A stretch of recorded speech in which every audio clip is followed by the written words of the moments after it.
আজকে পবিত্র শবে বরাত। এই দিনে অনেক অনেক কিছুর আয়োজন করে। বিয়ের আগে মাকে দেখতাম কোনো কিছু আয়োজন করতো না, বিয়ের পর শ্বশুরবাড়িতেও দেখতাম কোনো কিছুই করতো না, কিন্তু আজকে ফার্স্ট টাইম শাশুড়ি তারপর ননদ জামাই বলতেছে কিছু একটা করো। আর যেহেতু কোনো প্ল্যান ছিল না, সকাল সকাল ভাবছি মুরগি মাংস আর সাদা ভাত রান্না করবো, তাছাড়া কিছুই করবো না, যেহেতু কোনো প্ল্যান ছিল না যে এটা করবো ওটা করবো।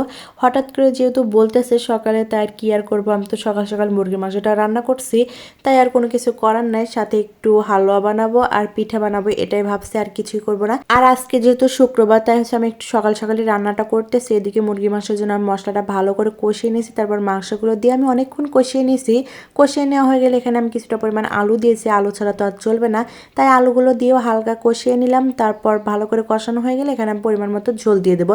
একটু বেশি পরিমাণ ঝোল দিয়েছি যাতে রুটির সাথে খাওয়া যায়। এই তো মুরগির মাংসটা ওই চুলায় দিয়ে তারপর এই চুলায় চলে আসলাম, মানে হালুয়াটা রেডি করার জন্য। প্রথমে ঘি দিয়েছি পরিমাণ মতো, তারপর এখানে দারচিনি, এলাচ আর তেজপাতা দিয়ে দিলাম, দিয়ে হালকা একটু ভেজে নেব। তারপর এখানে আমি পরিমাণ মতো সুজি দিয়ে দেবো। আজকে কোনো কিছু আমার যেহেতু প্ল্যান নাই, তাহলে একটু গাজরের হালুয়া বানাতাম, কিন্তু কোনো কিছু প্ল্যান নাই যেহেতু ছিল না হাতের কাছে, তাই ভাবলাম একটু সুজি রান্না করি, তাই দোকান থেকে সুজি নিয়ে আসছি। প্রথমে আমি সুজিটা ঘি দিয়ে প্রায় 20 মিনিটের মধ্যে ভেজে নিয়েছি, তারপর চুলাটা অফ করেছি। তারপর এখানে দিয়ে দিলাম দুধ, গুঁড়ো দুধ, চিনি দিয়ে পরিমাণ মতো দিয়ে তারপর একটু ভালো করে নাড়াচাড়া করে দেবো।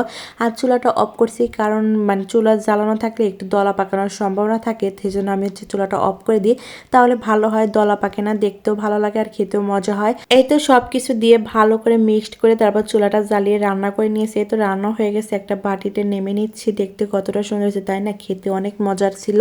এই তো আমার হালুয়াটা রান্না শেষ। আমি একটু পাতলা ভাবে রাখছি, তাহলে রুটির সাথে খেতে ভালো লাগে। এরপর চলে আসলাম রুটি বানানোর জন্য গোলা রেডি করতে।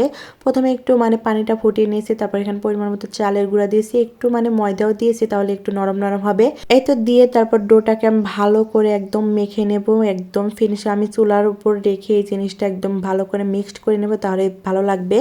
আর যদি চুলা অফ করে এই জিনিসটা করি তাহলে একদমই ভালো হয় না। এই তো হয়ে গেছে। এরপর আমি রুটিগুলো বেলে নিচ্ছিলাম, আর এই রুটিটা এত সফট হয়েছিল, আমি একদম পাতলা পাতলাভাবে রুটি বানাইছি। আমি এমনিতে নর্মালি রুটি ভালোই বানাতে পারি। আগে আমার কিছুতেই রুটি গোল হতো না, কিন্তু এখন সব কিছুই শিখে গিয়েছি আলহামদুলিল্লাহ। নিজেরটা নিজেই বলতেছি, সবাই একটু মাশাল্লাহ বলবেন। আর এই তো আমি রুটি অনেকগুলো বানিয়ে নিয়েছি, এরকম করতে করতে প্রায় 20টার মতো মনে হয় আমি রুটি বানিয়ে নিয়েছি। এই তো সবগুলো রুটি এভাবে আমি বানিয়ে নিচ্ছিলাম। আর আজকে আমার মেয়েটাও আমার সাথে অনেক কাজ করছে, ও তো ময়দা নিয়ে মাখামাখি করছে, বলতেছে আমি পাউডার দিচ্ছি। এগুলো নিয়ে আমরা অনেক হাসাহাসি করছি। আর আজকে যেহেতু পবিত্র শবে বরাত, সবাইকে অনেক অনেক শুভেচ্ছা। আর আজকে আমাদের আইটেম অনেক হয়ে গেছে, কিন্তু এত পরিকল্পনা ছিলই না যে আমরা এত এত কিছু করব। সাথে তো বিরিয়ানিও ছিল, এটার জন্য আরো বেশি হয়ে গেছে। এই তো রুটিগুলো বানানো হয়ে গেছে, এবার হচ্ছে আমি সেঁকে নেব। প্রথমে হচ্ছে একটা রুটি দিয়ে তারপর সেঁকে নিচ্ছিলাম। আমি রুটিগুলো এত পাতলাভাবে বানাইছি, একদম ফুলকো ফুলকো রুটি হয়েছে। আমি একটু ন্যাকড়া দিয়ে চেপে চেপে বানাই, তাহলে আরো ভালো হয়, একদম ফুলে ফুলে ওঠে, ভালো লাগে। এই তো রুটিগুলো আমি সুন্দর করে ভেজে নিয়েছিলাম। আর আজকেই ফার্স্ট টাইম আমি শবে বরাতের জন্য কিছু করলাম। এমনিতে আমরা কোনো বছরে এগুলো করি না। আর বিয়ের আগে মাকেও দেখতাম এগুলো কোনো কিছু করতো না, তাই আমার কোনো আইডিয়াও ছিল না। তাও যদি থাকতো তাহলে একটু গাজরের হালুয়া, তারপর বুটের হালুয়া এগুলো বানাতাম, কিন্তু যেহেতু কোনো আইডিয়াই ছিল না তাই আর কিছু করি নাই। তাই নর্মালি ভাবে কোনো কিছু করলাম হালকা পাতলা। হালকা পাতলার মধ্যেও অনেক কিছু হয়ে গেছে। মেরিসে বাবা হচ্ছে দই নিয়ে আসে, তারপর মিষ্টি নিয়ে আসছে। আর এই তো আমার মুরগি মাংস রান্না শেষ, সাথে ছিল বিরিয়ানি আর রুটি, হালুয়া, সব কিছু মিলেই আজকের মানে খাবার এত মজার ছিল। এই তো সব কিছু মিলে আজকের ভিডিও এখানেই শেষ করলাম। সবাই ভালো থাকবেন, সুস্থ থাকবেন। ভিডিওটা ভালো লাগলে অবশ্যই পাশে থাকবেন। আল্লাহ হাফেজ।